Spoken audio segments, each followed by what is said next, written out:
Hello, dear students, and welcome back to the channel. So, guys, in this series, we are preparing for our RBI Grade A and Grade B exam, and this is lecture number 12. And the topic we'll be covering today is reading comprehension. So, let's jump into the session and let's see what we can learn from here. And in the end, I'll also provide you a homework question like I always do. So make sure that you attempt those questions, and that will give you, that will boost your confidence, that will give you assurance that you are on the right track. So before we go any further, let's jump into the session. So guys, सबसे पहले मैं आपको बता देता हूँ अपने हमारे RBI grade A grade B courses के बारे में. If you are thinking of preparing for RBI grade A और ग्रेड बी एग्जाम, आपको क्या करना है, आपको सब कुछ एक वन स्टॉप सॉल्यूशन की तरह अगर आपको चाहिए, तो let me tell you how to go and check it out. Guys, what you need to do is you just need to visit your browser and search for edutap.in. So just type edutap.in in your browser and you will land on our homepage. This is our homepage, and our motto is every aspirant needs not a course but a mentor. So we are providing you a mentorship, and that is our USP in our courses. Now you'll see different tabs on the top of the screen. So under courses, you'll see RBI Grade B courses. You click on that and you will see the all the relevant courses here. RBI Grade B plus Bank Mahapack exam, RBI Grade A and Grade B NABARD SEBI, all the regulatory body pack, RBI Grade B test series, then RBI Grade A Grade B Silver course. Now this Silver course is for students who have already prepared for phase 1, because in Silver course we only provide preparation for phase 2 and interview, but this is what we are referring to, a one-stop solution for your all your exams, RBI Grade A and Grade B, which is for both phase 1 as well as phase 2 plus interview. So all the three stages are covered in this course. Now you can download the brochure from here and you can see what are the deliverables, but let me just briefly tell you. You get live classes before the exam in this course, all concept classes for all the subjects for both prelims and mains. That means phase 1 and phase 2 are already recorded and provided to you in your course, so you can watch those videos according at your speed. There are concept notes with every lecture, summary sheets to help you out with your preparation, mock test, practice question, quizzes, then sectional test, full length test, mock test. All these are provided to you in the course. And after that, if you clear your phase 1 prelims and mains, you get your interview sessions as well. And guys, we are offering flat 15% off on this course, and the coupon code is early15. So come join us. The exam is just around the corner, so this is the right time you start preparing for this exam. And not just this, we also provide you guidanship and mentorship program. Now in mentorship program, we resolve your doubts within 24 hours. You can get in touch with your faculty members and discuss your queries, doubts, and whatever you are going through, you can discuss that with your faculty members. So come join us and start your preparation with this course. Alright guys, coming back to the session, let's begin. Now guys, let me tell you the solution for your homework question first. This was the I think the homework, I mean in the rearrangement part, this is what I gave you as a homework. So the answer here was, as the comment are at a delicate stage, the senior staff at the observatory preferred to make no negotiations when contacted yesterday. I think as the delicate are preferred are negotiations are, as the negotiations are at a delicate stage, ये ठीक है, the senior staff at the observatory contacted to preferred to make no comment. Yes, so A with D, preferred to make no comment when contacted yesterday. So only A with D was required and option D was your clear right answer. Right. So very well done guys, जिन जिन ने chat box में answer किया, और ऐसे ही आज भी आपको मैं होमवर्क क्वेश्चन दूंगा और वो आपको ट्राई करके जाने हैं. चलिए गाइस, तो शुरू करते हैं reading comprehension part. Now guys, reading comprehension is the biggest chunk in your prelims exam. अगर हम फेज 1 की बात करें तो सबसे ज़्यादा क्वेश्चन जो इंग्लिश लैंग्वेज पे आते हैं वो इस टॉपिक पे आते हैं. और दूसरी चीज़ गाइस, देखो बहुत बच्चों को लगता है कि sir reading comprehension is a waste of time, इसमें बहुत टाइम लग जाता है, दिस एंड दैट. बट सच बताऊं तो गाइस, अगर आप मुझसे पूछो, अगर मेरा ओपिनियन मानो आप, तो मेरे हिसाब से पूरे पेपर में, नॉट जस्ट इंग्लिश, पूरे पेपर में, ठीक है, quants, reasoning, English, general awareness, सब कुछ, ठीक है, सब कुछ, finance, management, economic and social issue सब मिला के, करंट अफेयर्स, उन सब में से सबसे ईजी पार्ट है आपका रीडिंग कॉम्प्रिहेंशन. पता है क्यों? गाइस देखो, आपको बाकी हर टॉपिक के लिए, हर सब्जेक्ट के लिए आपको पहले प्रिपेयर करके जाना पड़ेगा कि इसमें ये होता है, उसमें ये रूल होता है, उसमें ये थ्योरी होती है, उसमें ये कॉन्सेप्ट होता है, उसका ये फार्मूला होता है, राइट। ग्रामर में, इंग्लिश में भी ग्रामर पढ़नी सीखनी पड़ेगी, वोकैबुलरी करनी पड़ेगी। लेकिन रीडिंग कॉम्प्रिहेंशन एक ऐसी चीज़ है जिसके लिए आपको कुछ करने की ज़रूरत नहीं है, ठीक है। अगर आप पढ़ के कोई चीज़ समझ सकते हो तो मेरे हिसाब से समझने का, this is the easiest part of your paper. क्यों? देख रहे गाइस, बाकी सारे क्वेश्चन आपको सॉल्व करने पड़ेंगे, लेकिन ये अकेला ऐसा पार्ट है जहां पे आपको पेपर के अंदर, मतलब कॉम्प्रिहेंशन के अंदर आपको आंसर दिए हुए हैं, आपको बस पढ़ के आंसर ढूंढने हैं। सोचो इससे इजी क्या होगा यार। आपको सिर्फ पैसेज पढ़ के, उसके अंदर ही आंसर छुपे हुए हैं, आपको सिर्फ आंसर पढ़ के ढूंढने हैं। पढ़ना है और ढूंढना है, उसमें कुछ कोई रूल रेगुलेशन नहीं है, कोई वो नहीं है इसमें कि सर ये थ्योरी लगेगी, ये कॉन्सेप्ट लगेगा क्या, नहीं। इसमें सिर्फ पढ़ के आपको ढूंढना है और समझना है। इससे इजी क्या हो सकता है, आप बताओ मुझे एक बार, राइट। लेकिन सर फिर अगर ये इतना इजी है तो फिर बच्चे क्यों इतना इससे परेशान होते हैं? द कैच हेयर इज, देखो गाइज, ये पढ़ने में टाइम लगता है, and this paper is all about time management. और वही आपको आज सिखाऊंगा कि इसको कैसे टैकल करना होता है। जब आपको एक रीडिंग कॉम्प्रिहेंशन पैसेज दिया होता है गाइज, ठीक है, तो आपको ट्रिक समझाता हूँ इसमें क्या ट्रिक होती है, इनको कैसे सॉल्व किया जाता है, कैसे इनको हम असेस करते हैं। तो एक आपको पैसेज दिया होता है विच इज़ अबाउट, मतलब 350 to 400 वर्ड्स, और फिर उसके बाद इसके ऊपर आपको क्वेश्चन नंबर 1, क्वेश्चन नंबर 2, ठीक है, क्वेश्चन नंबर 3, क्वेश्चन नंबर 4, ऐसे करके आपको 6-7 क्वेश्चन दिए होते हैं, जिनमें से गाइज अब याद रखना, इनमें से 2 क्वेश्चन आपको वोकैबुलरी पे भी मिल जाते हैं, ठीक है। अब आपको ना 3 तरह के क्वेश्चन समझने हैं guys. There are 3 kinds of questions that you face in the exam. पहली टाइप है आपके फैक्चुअल क्वेश्चंस। फैक्चुअल क्वेश्चंस मतलब जो आपको पैसेज में के अंदर, जो आपको पढ़ के सीधा डायरेक्टली आपको एक फैक्ट के बेसिस पे आपको क्वेश्चन पूछे गए होंगे, ठीक है। सेकंड होते हैं गाइज आपके इन्फ्रेंशियल क्वेश्चंस बोल लो या स्टेटमेंट बेस्ड क्वेश्चंस बोल लो। इन्फ्रेंशियल क्वेश्चंस का मतलब क्या होता है, ये आपको सीधा डायरेक्ट इनका आंसर नहीं मिलेगा कि पढ़ के सीधा कि हमने पैसेज पढ़ा और डायरेक्टली इनका आंसर मिल गया। इसमें आपको इन्फर करना पड़ेगा, पढ़ के समझना पड़ेगा कि ऑथर क्या कहना चाह रहा है इसमें, ठीक है, क्या बात कही गई है यहाँ पे। और जो थर्ड टाइप ऑफ क्वेश्चन है जो बिल्कुल अलग है, वो है आपके वोकैबुलरी के क्वेश्चन, जिसमें आपको सिनोनिम्स और एंटोनिम्स, ठीक है, वोकैबुलरी, जिसमें आपको सिनोनिम्स और एंटोनिम्स के क्वेश्चन आते हैं। 2 आते हैं गाइज, एक में वो एक, कई बार वो एक सिनोनिम पूछता है और एक वो एंटोनिम पूछता है। उसने 2 वर्ड आपको बोल्ड करके दिए होते हैं और उनका आपको एक का सिनोनिम और एक का एंटोनिम ढूंढना होता है। तो गाइज अगर मान लो 8 क्वेश्चन है, उनमें से 2 आपके सिनोनिम एंटोनिम हो गए, बचे अपने पास 6 क्वेश्चन। अब ये जो 6 क्वेश्चन होते हैं गाइज, इनमें आपको क्या समझना है कि मैं अगर पैसेज पढ़ रहा हूं तो मुझे हर क्वेश्चन को टारगेट करना है, और कैसे करना है, that is what we are going to learn today, ठीक है। तो ये कैसे करना है guys, there is a trick called reverse reading, ठीक है। रिवर्स रीडिंग क्या होती है वो आपको समझाता हूँ guys. What do we call reverse reading, ये जो होता है, देखो गाइस, अब नॉर्मली पता है क्या होता है, जिनको, जो स्टूडेंट्स अनइनिशिएटेड होते हैं, जिनको नहीं पता ये क्या होता है, रिवर्स रीडिंग क्या चीज़ है। अब नॉर्मली क्या करते हैं बच्चे कि आप जैसे ही उनको रीडिंग, अपने एक और चीज़ नोटिस किया गया कि एग्जाम पेपर में आपको रीडिंग कॉम्प्रिहेंशन कहाँ मिलता है, 90% ये आपको इंग्लिश के सेक्शन में बिल्कुल स्टार्टिंग में मिलता है, या फिर बिल्कुल एंड में मिलता है, राइट। ये बीच में तो शायद ही मैंने कभी देखा होगा, बहुत ही रेयरली होगा कभी मैंने देखा है बीच में। तो या तो शुरू में मिलता है या एंड में मिलता है। क्यों? क्योंकि अगर आप शुरू में, अगर जो बच्चा अंधों की तरह घुस जाएगा इसमें, वो भी टाइम वेस्ट करेगा, और एंड में अगर टाइम नहीं बचा तो फिर पैनिक करेंगे। ये इसलिए आपको शुरू या एंड में दिए होता है। बट बच्चे करते क्या है गाइस, ठीक है, अब जैसे ही रीडिंग कॉम्प्रिहेंशन आप सॉल्व करना शुरू करते हो, आप क्या करते हो, आप पैसेज पढ़ना शुरू कर देते हो। अब होता क्या है, देखना गाइस, आपको एक पैसेज दिया हुआ है, आपने बिना कुछ सोचे समझे आपने पैसेज पढ़ना शुरू कर दिया, ठीक है। आपने पढ़ा फर्स्ट पैराग्राफ, सेकंड पैराग्राफ, ध्यान ध्यान से आप पढ़ रहे हो, आपने सही सारे पैराग्राफ पढ़ लिया आपने, आपको समझ भी आ गया, नहीं समझ नहीं आएगा, समझ भी आ गया।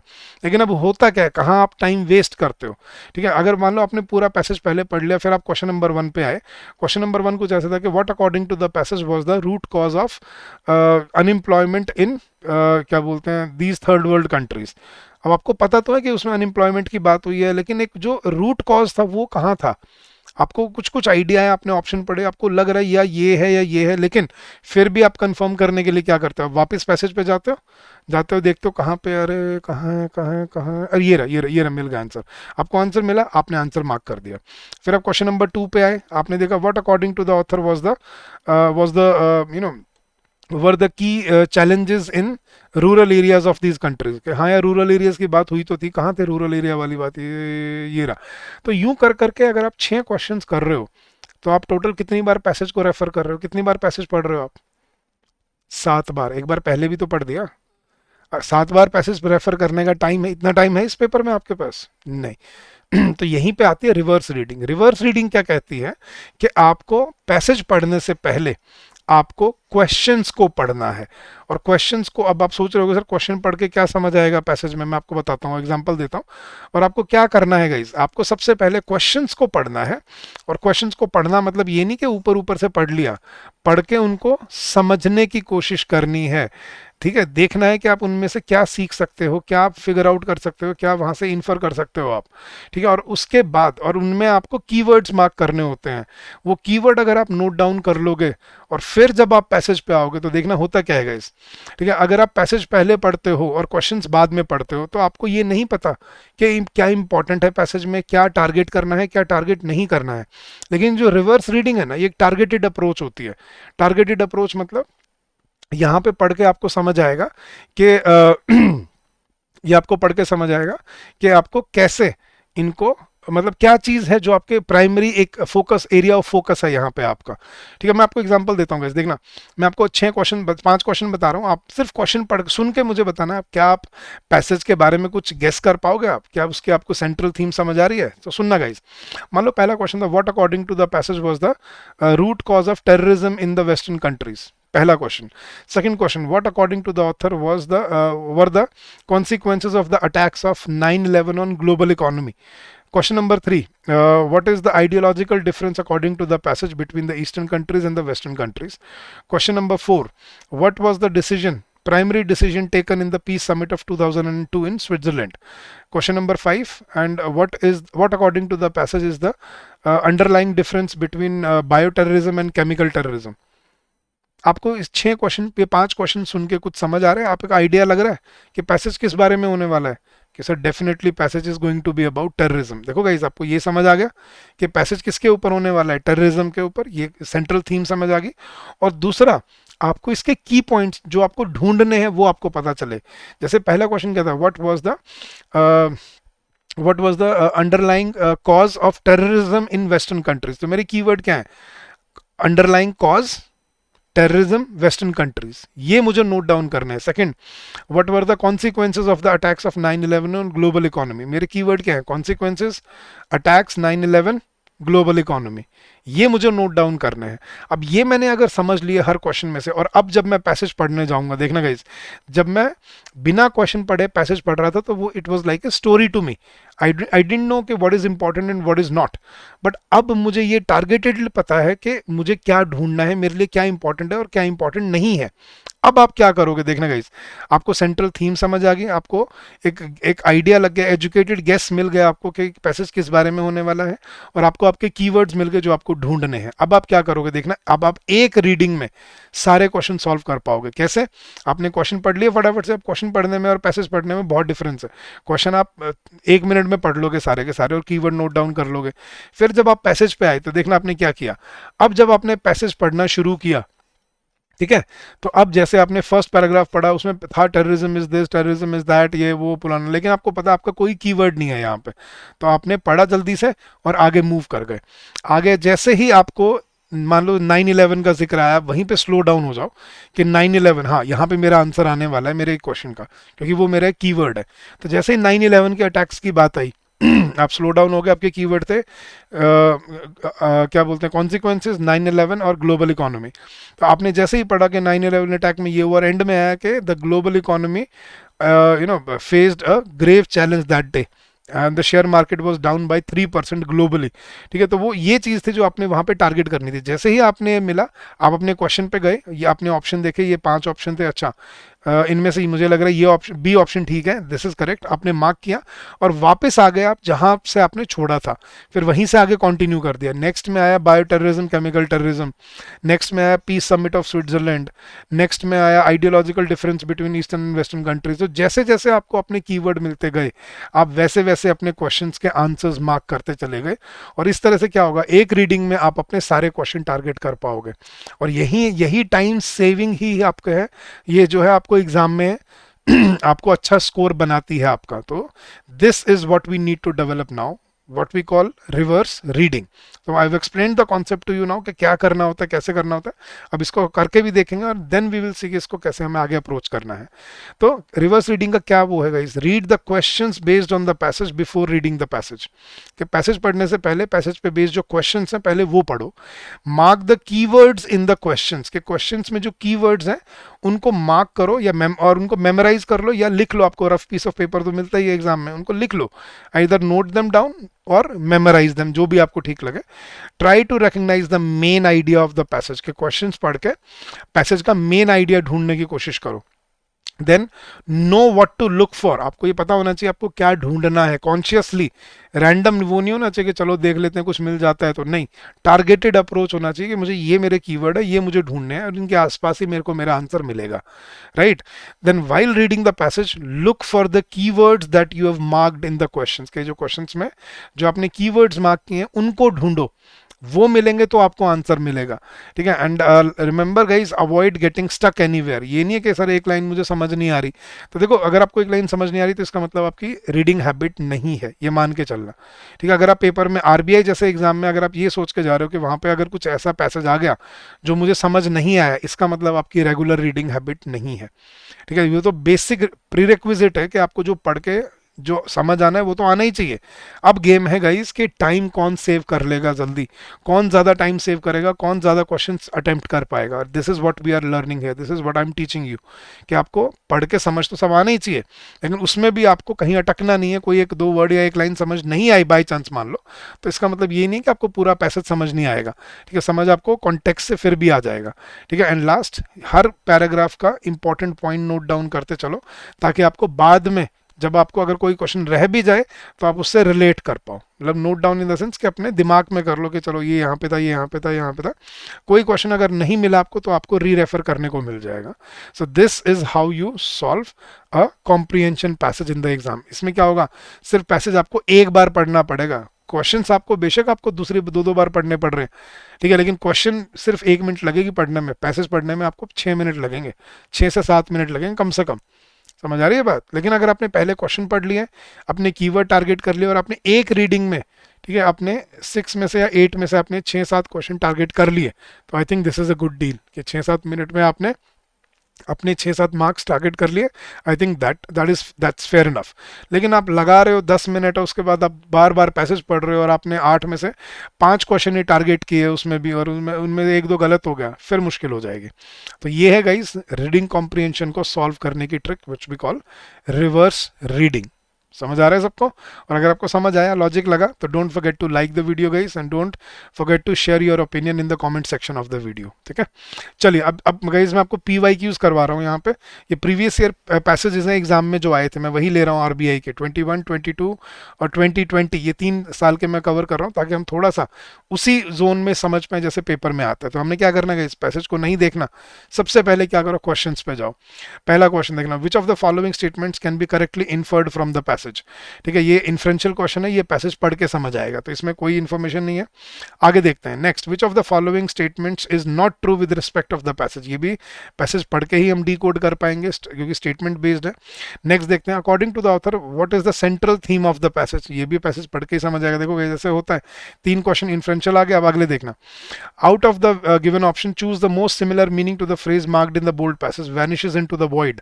हमें इस फ्रेज का मीनिंग ढूंढना है पैसेज में जो गिवन है. Vanishes into the void, void होता है खाली खाली जगह, और वैनिश होता है गायब हो जाना. तो खाली जगह में हवा में मतलब हवा में धुएं में हवा में धुआं हो जाना है, जैसे जो बोलते हैं ना कि मतलब गायब हो जाना, उसको बोलते हैं वैनिश इनटू द वॉइड. इसका मतलब ढूंढना है. Next, what determines the ghosting as it is becoming more prevalent among applicants. तो गोस्टिंग का क्या मतलब है, जो एप्लीकेंट्स में बहुत ही ज़्यादा फेमस हो रही है आजकल. Lack of job opportunity in the market, multiple opportunities in the job market, cost of application, employers. अच्छा, कुछ जॉब से रिलेटेड लग रहा है मुझे कि जॉब एप्लीकेशन जो जॉब अप्लाई करते हैं ना, और मार्केट में कितनी जॉब अपॉर्चुनिटीज़ है, आई थिंक मुझे लग रहा है उसके ऊपर है. And what is the tone of the passage. अच्छा, यही दिया हुआ आपको. तो इसमें देखो गाइस, एक भी फैक्चुअल क्वेश्चन नहीं मिला, तो इसका मतलब पैसेज इजी होने वाला है क्योंकि क्वेश्चंस मुश्किल है इसमें. लेकिन अब देखना गाइस, ये भी आपको इसके लिए भी तैयार रहना है. लेकिन आपको थोड़ा सा आइडिया तो लग गया आपको क्या पढ़ना है, कैसे पढ़ना है. अब देखते हैं पढ़ के और देखते हैं इसमें आंसर क्या है. चलिए, Mostly every job seeker has at some point, mostly every job seeker at some point either applied to or interviewed for a position only to be met by radio silence. ये सबके साथ हुआ है, आपने apply किया लेकिन आगे से कोई रिप्लाई नहीं आया, जिस जॉब के लिए आपने अप्लाई किया उसमें से कोई रिप्लाई नहीं आता कई बार उनका. Follow up emails go unanswered and the ones promising opportunity vanishes into the void. ये रहा, उसने बोला ना कि भाई फॉलो अप ईमेल्स खाली चले जाते हैं और जो अपॉर्चुनिटी लग रही थी वो अब क्या लगती है कि वो अब धुआं हो गई है, हवा में गायब हो गई है. तो that's what it means to vanish into the void. Next, a few years ago this might simply have been called part of the job hunt. के कुछ साल पहले इसको हम क्या बोल सकते थे, जॉब हंट का मतलब जॉब ढूंढने का एक पार्ट बोल सकते थे. Today this disappearing act is referred to as ghosting. अच्छा, आज इसको हम क्या बोलते हैं, ghosting. And it's a practice that is becoming more prevalent among applicants. कि एप्लीकेंट्स में बहुत ज़्यादा फेमस हो रही है ये जो एक्ट है ना, डिसअपियरिंग एक्ट, के गायब हो जाना, कि अप्लाई करके और गायब हो जाना, मतलब आगे से कोई रिप्लाई ना करना या आगे से कोई जो आपने अप्लाई किया है उसका आंसर ना करना, और इसको बोल रहा है वो गोस्टिंग. और ये एप्लीकेंट्स में बहुत प्रेवलेंट हो रही है. ये हमारे क्वेश्चन है ना इसमें, ये देखा why is ghosting prevalent among applicants. तो ये है, उसने बोला now the tables have turned, कि अब बाजी पलट चुकी है. It's employees who more and more often are ghosting employers. अच्छा, आजकल क्या हो रहा है, आज पहले क्या करती थी कंपनियां, एम्प्लॉयज़ को गोस्ट करती थी कि मतलब उन्होंने अप्लाई किया उनका कोई रिप्लाई नहीं किया. आजकल एम्प्लॉयज़ गोस्ट कर रहे हैं कंपनियों को. कैसे कर रहे हैं वो देखते हैं. Now the tables have turned. It's employees who more and more often are ghosting employers. कि वो employers को ghost कर रहे हैं आजकल. With the unemployment rate at a low of 3.5%, job seekers are optimistic about the job market. So much so that 28% of job seekers have backed out of an offer after accepting it. अच्छा, वो बोल रहे हैं कि भाई क्योंकि unemployment rate इतना कम है इसलिए लगभग लगभग 28% जो जॉब ढूंढने वाले हैं उन्होंने कोई ऑफर एक्सेप्ट करने के बाद उन्होंने बैकआउट कर लिया उसमें से, मतलब उन्होंने ज्वाइन नहीं किया, जबकि उन्होंने ऑफर एक्सेप्ट कर लिया था उसके बाद. With 44% of those doing so for another more attractive proposition, जिसमें से लगभग लगभग 45% कोई दूसरी अच्छी नौकरी मिलने की वजह से वो कर देते हैं, मतलब रिजेक्ट कर देते हैं ऑफर को. According to a study, if multiple companies are pursuing one candidate, he or she may accept the first offer, set a start date and then receive and accept a second offer without letting the first company know. ये colleges में भी तो होता है, जब आपकी job drive आती है, आपकी प्लेसमेंट ड्राइव होती हैं, राइट, पीडी बोलते हैं जिनको. प्लेसमेंट ड्राइव्स में होता है कि अलग अलग कंपनी आ रही है, महिंद्रा आ रही है, ठीक है, एल&टी आ रही है, पता नहीं कोई अलग अलग कंपनीज आती हैं हायर करने. आपने एक कंपनी में इंटरव्यू दिया, सिलेक्शन हो गया, जॉब ऑफर मिल गया, लेकिन 2 दिन बाद दूसरी कंपनी आ गई, उसमें और बेटर ऑफर मिल गया, तो आपने पहली कंपनी को छोड़ दिया. यही होता है यहाँ भी वो यही कह रहा है कि if multiple companies are pursuing one candidate, he or she may accept the first offer, set a start date and then receive and accept a second offer without letting the first company know, कि बिना पहली company को बताए वो second offer accept कर लेते हैं. Research from Indeed found that 83% of employers who report having been ghosted, कि इंडीड जो वेबसाइट है जो जॉब वाली है, research from Indeed found that 83% of the employers who report having been ghosted, 65% say that the candidate accepted their offer but fail to show up on day one. कि 65% कह रहे हैं कि भाई उन्होंने एक्सेप्ट किया ऑफर लेकिन वो जिस दिन आना था उस दिन आए नहीं. Some 27% ceased communication after getting a counter offer from their current employer, कि कुछ 27% ने बात करना बंद किया क्योंकि उनको करंट एम्प्लॉयर की तरफ से 27 मतलब उनको एक बेटर ऑफर मिल गया. 19% after hearing negative feedback about the company, और कुछ 19% कंपनी के बारे में नेगेटिव फीडबैक सुन के ज्वाइन नहीं करते. तो ये डिफरेंस है. And job seekers aren't only ghosting employers after accepting offers, says McDonald's. कि मैकडॉनल्ड्स का कहना है कि सिर्फ वो एक्सेप्ट करने के बाद नहीं वो रिजेक्ट कर रहे, who has first hand experience with this phenomenon. Some are bailing on interviews while others are completing several rounds of interviews before shutting down the lines of communication. कि कुछ तो इंटरव्यू में ही नहीं आते और कुछ ऐसे भी हैं कि इंटरव्यू के कई सारे राउंड होते हैं जो उनको क्लियर करके और फिर वो शट डाउन कर देते हैं लाइंस ऑफ कम्युनिकेशन, मतलब बात करना बंद कर देते हैं, कम्युनिकेट करना बंद कर देते हैं, मतलब गोस्टिंग कर देते हैं. How can employers avoid this fate, कि अब एम्प्लॉयर्स कैसे अवॉइड करें इस इस फेट को. McDonald's advises that companies stay in constant communication with candidates to minimise the likelihood of them being a no show. कि कंपनीज को क्या करना चाहिए, अपनी कैंडिडेट्स के साथ कम्युनिकेशन बनाए रखना चाहिए, उनके साथ टच में रहना चाहिए, ताकि ये ना हो कि वो कल को आए ही ना. Next, once they accept, hiring managers should continue correspondence, whether through emails, texts, phone calls or even in-person meetings. कि भाई एक बार वो एक्सेप्ट कर ले ऑफर, तो जो एचआर मैनेजर्स हैं उनको उनके साथ कॉरेस्पॉन्डेंस बनाए रखना चाहिए, चाहे ईमेल, टेक्स्ट, फोन कॉल या मीटिंग रख के. At the end of the day though it is really up to the candidate. देखो वैसे तो at the end of the day वो कैंडिडेट के ऊपर ही है, वो आएगा या नहीं आएगा. While Indeed found that 94% of job seekers who have ghosted say they have not experienced many if any negative repercussions. अच्छा ये रीज़न है कि 94% जॉब सीकर्स हैं वो ये कह रहे हैं कि हमें कभी नेगेटिव रेपरकशन नहीं झेलना पड़ा गोस्टिंग के लिए, कि भाई हमने कोई ऑफर एक्सेप्ट किया और फिर नहीं गए तो क्या हो गया, दूसरी कंपनी में चले जाएंगे, नौकरी तो मिल ही रही है ना. लेकिन 94% कह रहे हैं कि उनको कोई नेगेटिव रेपरकशन नहीं फेस करना पड़ा. McDonald's says it's only a matter of time before their actions catch up to them. McDonald's का कहना है कि भाई अब सिर्फ टाइम की बात है, क्योंकि उनको इसका वो भुगतना पड़ेगा इसका consequences. Once job seekers ghost, कि जब एक बार वो छोड़ के चले जाते हैं, दे बर्न ब्रिजेस, कि वो ब्रिजेस को जला देते हैं, मतलब वो जो कॉन्टैक्ट है उसको जला देते हैं. Once that can be challenging to repair, जो बाद में रिपेयर नहीं हो पाते. And with every future job search will come the chance of running into someone from their past. और आगे जब वो अगली बार नौकरी ढूंढने निकलेंगे तो कोई ना कोई पुराना उनको मिल जाएगा जिसको उन्होंने घोस्ट किया हो. He advises that candidates who are no longer interested in pursuing opportunities communicate that to the hiring managers. कि भाई अगर आपको जॉब नहीं करनी है तो आप एचआर मैनेजर को बता दो नहीं ज्वाइन करना, कि मैं नहीं आ रहा भाई.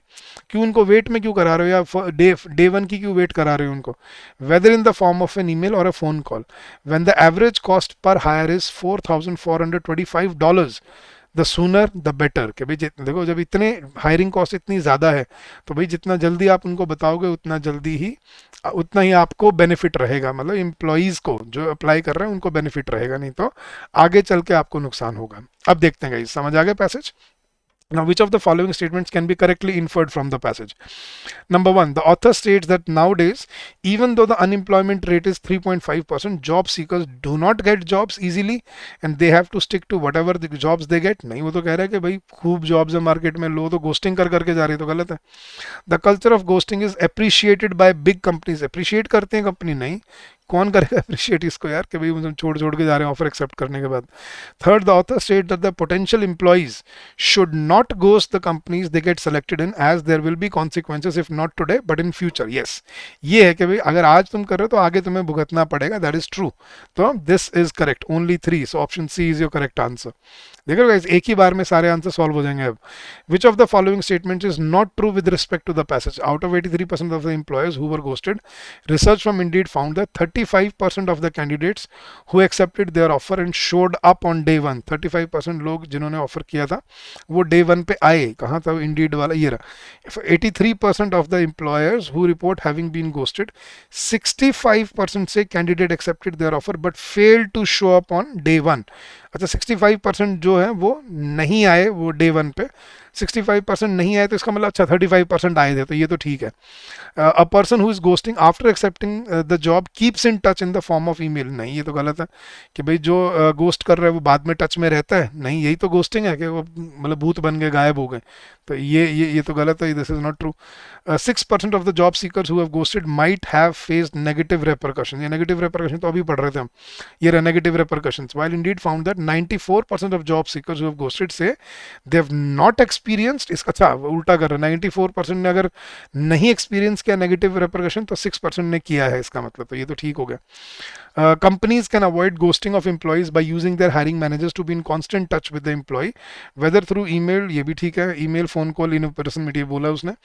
According to the passage, since the unemployment rate is low, it gives more power to employees when it comes to selecting a job. ये भी बिल्कुल ठीक है. तो only option B था जो true नहीं था, कि person who is ghosting after accepting stage in touch. नहीं, वो तो गायब हो जाता है वो एक्सेप्ट करके, और वो उसके बाद फोन उठाने या रिप्लाई करना ही बंद कर देता है. इसी को तो गोस्टिंग बोल रहे हैं वो. ठीक है, चलिए next question guys. What is the central theme of the passage? Bad treatment of employers, proper jobs in the market, growth in jobs market due to a boost in the economy नहीं, sudden vanishing of employees after accepting the job, या reading habits of form नहीं, sudden vanishing of employees, clearly the right answer option D. Next, what is the meaning of the phrase vanishes into the void? Vanishing into thin air, as smooth as butter? No. Vanishing into the ocean. महासागर में घुमो जाना नहीं. Over the moon, over the moon तो होता है बहुत खुश होना. फैट चांस मतलब बहुत नहीं गई. The right answer is vanishing into thin air, कि मतलब हवा में धुआं हो जाना, गायब हो जाना. कि कहाँ गए, ऑफर एक्सेप्ट किया, उसके बाद कोई फ़ोन नहीं उठा रहा, कोई मैसेज नहीं, कोई रिप्लाई नहीं, कोई ईमेल नहीं. That is vanishing into the void. तो option A is the correct answer. Next, what determines the ghosting as it is becoming more prevalent among applicants? Ghosting क्या है? Lack of job opportunity in the market? नहीं. Multiple opportunities in the job market? Cost of application? Employers do not follow back? या rudeness of employers? Rudeness भी नहीं है, cost of application भी नहीं है. कि what determines ghosting? Ghosting किस वजह से होती है? Employers follow back नहीं करते इस वजह से, या multiple job opportunities in the market? I think ghosting is because of multiple opportunities. तभी तो लोग ghosting कर पा रहे हैं. अगर नहीं होती जॉब्स फिर तो सारे अब जो मिलता है उसी में काम चलाते, लेकिन है तो इसलिए फायदा उठा रहे. तो option B is the correct answer. And the tone of the passage. Tone क्या है? स्पेक्यूलेटिव. वो स्पेक्यूलेट कर रहा है, मतलब अज्यूम कर रहा है कोई चीज नहीं. ग्रैंडियोस, बड़ा चढ़ा के बात कर रहे हैं नहीं. फैक्चुअल, रिफ्लेक्टिव, कोई पास्ट की बात कर रहे हैं जो आज आपको समझ आ रही है. नॉस्टैल्जिक, पुरानी बातें नहीं. The clear answer is it was factual. उसने फैक्ट के ऊपर बात की है कि ऐसा होता है, लोग गोस्टिंग करके चले जाते हैं. सो गाइज, इस तरह से आपको कम से कम मिनिमल टाइम में एक रीड में अपना पूरा पैसेज सॉल्व करना होता है. ठीक है, चलिए एक और सॉल्व करके देखते हैं और फिर देखते हैं कि हमें फिर मैं आपको होमवर्क दूंगा and then you will be able to practise more such passages. ठीक है, अच्छा ये बड़ा पैसेज है. तो चलिए क्वेश्चन देखते हैं. Question number 1, which of the following is true about smart watches role as per the passage? कि इनमें से क्या चीज़ है जो स्मार्ट वॉच के रोल के बारे में सही है, ट्रू है. ये पढ़ के समझ आएगा, बट कुछ स्मार्ट वॉच का पूछा है उसने. Next question, what of the following best summarises the passage in one line? Summary क्या है पैसेज की, ये पढ़ के समझ आएगा. As per the passage, can smart watch be used as a substitute for medical professionals? कि क्या स्मार्ट वॉच को हम मेडिकल प्रोफेशनल के सब्सटीट्यूट की तरह यूज कर सकते हैं? पैसेज के अकॉर्डिंग क्या कहना है वो हमें ढूंढना है. फिर उसने पूछा है कि सिनोनिम है, एक सिमिलर वर्ड ढूंढना है. सिनोनिम ढूंढना है पाल्पिटेशन का, सिनोनिम ढूंढना है, और इनफॉलिबल का हमें एंटोनिम ढूंढना है. ठीक है, और कोई क्वेश्चन, और इन्वेजिव का भी हमें एंटोनिम ढूंढना है. जैसे 3 वोकैबुलरी के क्वेश्चन है. तो पैसेज में हमें क्या ढूंढना है? स्मार्ट वॉच का रोल क्या है, और क्या स्मार्ट वॉच मेडिकल प्रोफेशनल्स को रिप्लेस कर सकती है, और फिर समरी ढूंढनी है, और ये 3 वर्ड बोल्ड करके दिए, इनका मीनिंग ढूंढना है. चलिए गाइस, अब पढ़ते हैं और सॉल्व करते हैं इस पैसेज को. तो मेरे साथ साथ पढ़िएगा. Smart watches can be a great tool for heart health monitoring. कि स्मार्ट वॉच हार्ट की हेल्थ मॉनिटरिंग के लिए बहुत अच्छा टूल है. Most popular smart watches on the market offer a heart rate monitor function which has been primarily used by fitness enthusiast for tracking their activity levels during a workout और throughout the day. के जो वो आजकल घड़ी में आने लगा है स्मार्ट वॉच का हार्ट रेट मॉनिटर फंक्शन, जो पहले एथलीट्स यूज किया करते थे. Tracking heart rate is a great way to chart your own personal metabolic rate and allows you to compare your rate of exertion to other members of your age group, giving you a great indicator of your heart health.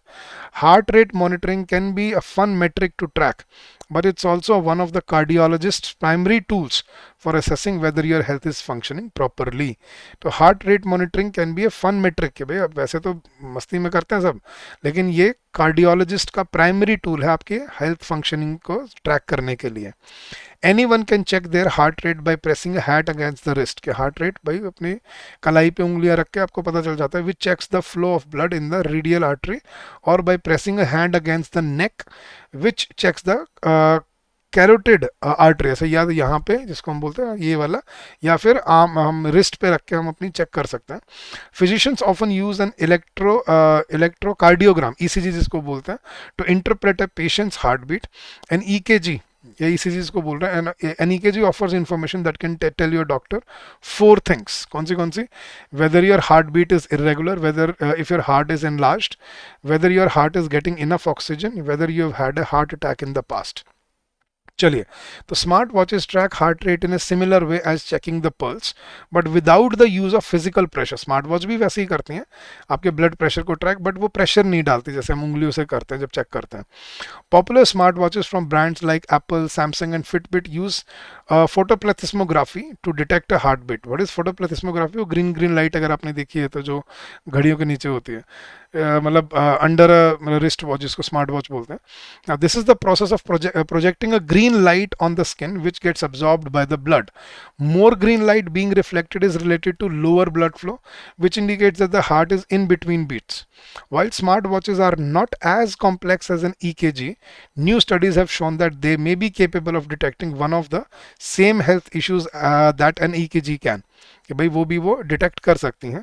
Irregular heartbeat, also known as atrial fibrillation or AFib, is a health condition that can be a precursor to serious cardiac events and stroke. Testing for AFib is a simple but important process for older adults, and it's important to contact a doctor if you've experienced symptoms which include heart palpitations, shortness of breath, and chest pain. Palpitations होते हैं guys, जो धड़कने होते हैं, धड़ धड़ दर्द वो होते हैं ना, पाल्पिटेशन वो होने लग जाती है अंदर से, कभी कभी होता है ना, फील होने लग जाता है कि हार्ट तेज तेज बीट कर रहा है, that's palpitation. Some forms of AFib, atrial fibrillation, are harder to detect. However, having a heartbeat enabled smartwatch might be a great tool for finding the condition sooner. A study funded by Apple in the New England Journal of Medicine found that smartwatches had the capacity to detect AFib but weren't necessarily reliable in always detecting it. Of the 400,000 participants in the study, 52% received an alert from their smartwatch that they had experienced episodes of an irregular heartbeat after 117 days of monitoring. Of those that saw a doctor after the notification, it was found that 70% of them experienced irregular heartbeat after taking a long-term EKG test. This shows that smartwatches can be used to detect AFib, but they will not catch it in 100% of patients. अच्छा, कि हम use कर सकते हैं smart watch को atrial fibrillation detect करने के लिए, बट वो 100% पेशेंट्स में काम नहीं करता, ये बोला है उसने. तो there is anecdotal evidence of smart watches saving lives, but they are useless without the work of a medical professional. कि भाई स्मार्ट वॉचेस ने जिंदगियां बचा लेती हैं कभी, लेकिन विदाउट मेडिकल प्रोफेशनल उनका कोई काम नहीं है. Smart watches are a great way to monitor your heart rate and take an active step in understanding heart health, but they are not medical equipment. कि भाई वो बड़ी सही वो सड़ी मतलब टूल है अपने आप को अपनी हेल्थ को ट्रैक करने का, लेकिन वो मेडिकल इक्विपमेंट नहीं है, वो जिंदगी नहीं बचाएगी स्मार्ट वॉच आपकी. Smart watches may be capable of detecting AFib, but they are not infallible. Infallible मतलब जो गलती करता है, इनफॉलिबल जो गलती नहीं होती जिनसे कभी.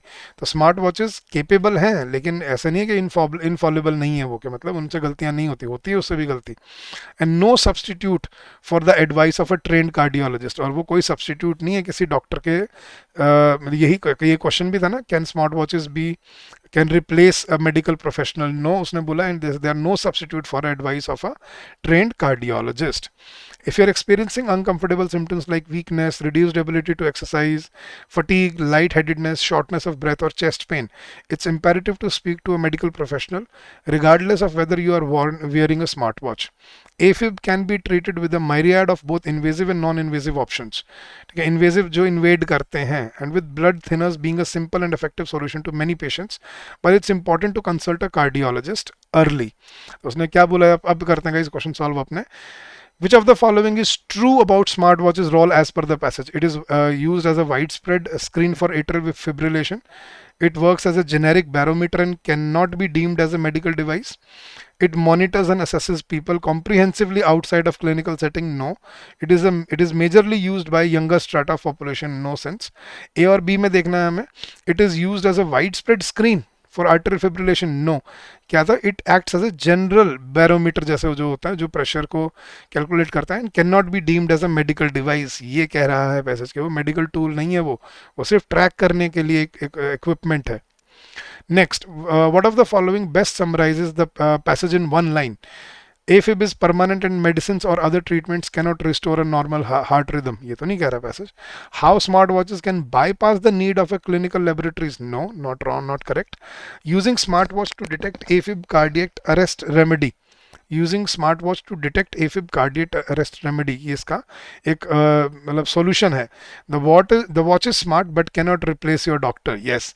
Use of photoplethysmography to detect heart beat. The right summary is कि वॉच स्मार्ट है लेकिन डॉक्टर से स्मार्ट नहीं है, डॉक्टर को रिप्लेस नहीं कर सकते. Next question. As per the passage, can smartwatch be used as a substitute for medical professionals? Yes, definitely. No, yes, partially. No, no, definitely. No, partially. Guys, it's definitely no. कि smart watch medical professional की replacement की तरह use नहीं हो सकता.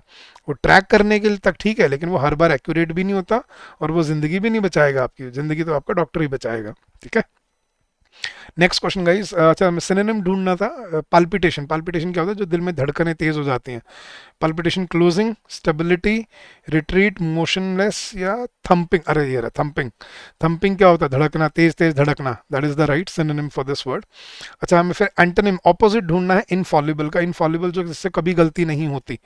ठीक है, तो एरेंट जिससे गलती हो जाती है. एपोडिक्टिक, एफिकेशियस, इम्पेकेबल, अनकैनी. ये तो इसके सिनोनिम हो गए. अनकैनी भी वही होता है, इससे गलती नहीं होती. इम्पेकेबल जिसमें कोई गलती नहीं है. एफिकेशियस जो बिल्कुल, एफिकेसी जिसकी हाई है, जो मतलब बहुत ही मतलब which is very which is which works very good. Apodictic is again something which is very, जिसमें गलतियां नहीं करती. लेकिन एरेंट, एरेंट एरर से बनता है. एरेंट जिससे गलतियां हो जाती हैं. तो हमें ऑपोजिट ढूंढना था, याद है. तो ऑपोजिट इनफॉलिबल जिससे गलती नहीं होती, एरेंट जिससे गलती हो जाती है. So option A is the correct answer.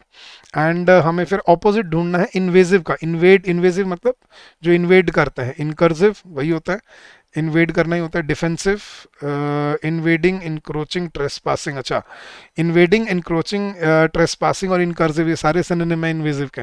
Defensive is the antonym of this word. Defence मतलब इन्वेड मतलब अटैक दूसरे पे करना, इन्वेड करना, और डिफेंस मतलब रोकना किसी को. So defensive is the right word.